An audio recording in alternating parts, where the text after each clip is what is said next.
Quelque chose que j'avais oublié de dire. En matière des défauts, ça vraiment je dois le dire et je rentre un peu parce que c'est très important. J'aimerais donner ce conseil aux femmes. Quand tu connais tes défauts et tu dois te marier, ne soyez pas pressés de révéler vos défauts. Je vois les filles vous révéler trop tôt vos défauts. Et qu'est-ce qui se passe? Tu vas dire à un homme par exemple que tu as été violé. Cet homme-là ne t'aime pas suffisamment. Et une fois que tu lui dis, il s'en va. Et tu vas dire à 10 hommes que tu as été violé et 10 partent et ils partent avec ton dossier. Et ça va faire que ton dossier va se promener dans la ville. Et tout le monde dira, ah la fille là, elle a été violée, elle a été violée, elle a été violée.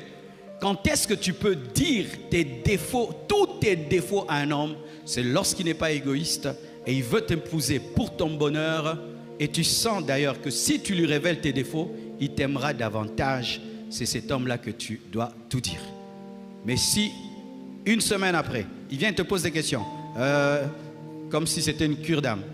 Tu as déjà couché avec combien d'hommes? 50. Tu as déjà porté combien de fois? 7 fois. Ma sœur, tu n'es pas obligé de répondre. Tu as déjà sorti avec combien d'hommes? Je ne trouve pas que c'est le moment de t'en parler. Tu ne quémandes pas le mariage. Amen. Je trouve que notre niveau d'intimité ne me permet pas encore de tout te dire. Mais sache que je crains Dieu et je marche avec Dieu. Est-ce qu'on t'a déjà violé? Ça, je sens aussi, ce n'est pas le moment qu'on en parle. Parce que tu vas dire à A, tu vas dire à B. Ils partent et ils demeurent avec tes dossiers. Tu n'es pas obligé de répondre à toutes les questions. Mais lorsque votre relation grandit, mûrit, et tu sens vraiment qu'il va t'épouser, il faut le lui dire.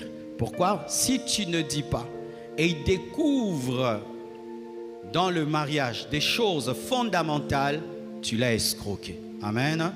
Je connais des filles, on lui a fait une opération grave qui l'a rendue stérile, elle dit dans le mariage. Non, ça c'est de l'escroquerie. Je connais des garçons qui sont impuissants et sa fille, la fille lui dit, vraiment tu es bien.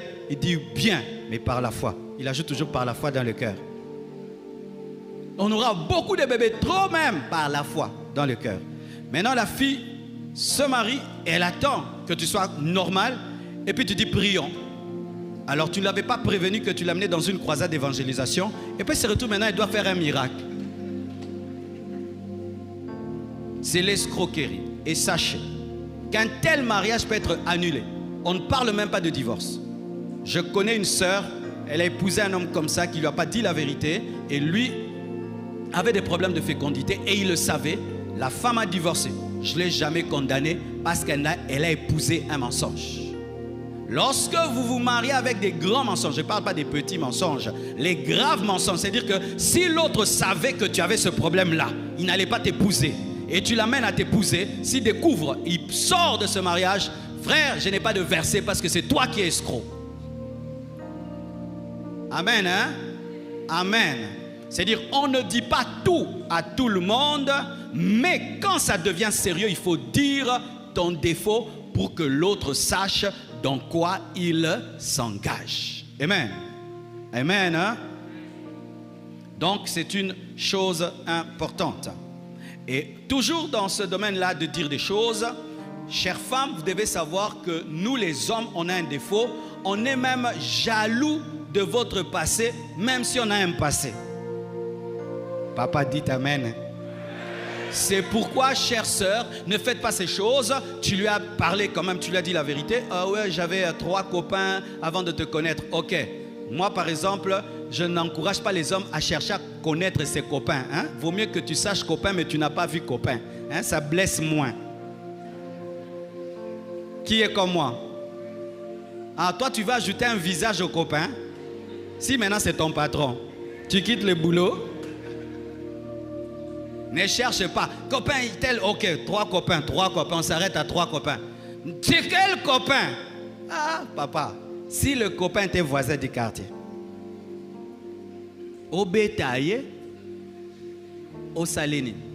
Alors moi, je vous demande, ne cherchez pas à mettre les noms sur les copains. Et aussi, chère sœur, si tu lui avais dit que tu avais des ex, et un jour dans une fête ou quelque part, cet ex est là, ne dis pas, c'est lui. Qui? Les derniers que j'ai eu avant toi. On rentre à la maison. On rentre à la maison. On rentre à la maison. Ne faites pas ça. Tu le vois, fais comme si tu ne le vois pas. Amen. Hein? Fuis-le. Ça blesse le cœur. Parce qu'on trouve qu'on nous a volé. Surtout ne parle jamais à ton mari de celui qui a pris ta virginité. N'ose pas. Même si vous vous rencontrez. Bete Kara. Akangsa Kombone Longite. Je suis en train de mentir. Toi, tu as fait ça. C'est pourquoi il est parti. Parce que maintenant, il ajoute au problème un visage. Et si la personne est connue, maintenant, elle passe trop à la télé. Donc, chaque fois qu'il voit les visages là, il voit les vols. On m'a volé. On m'a volé.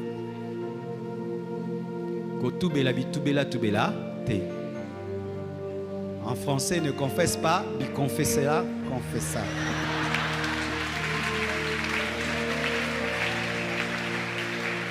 Amen.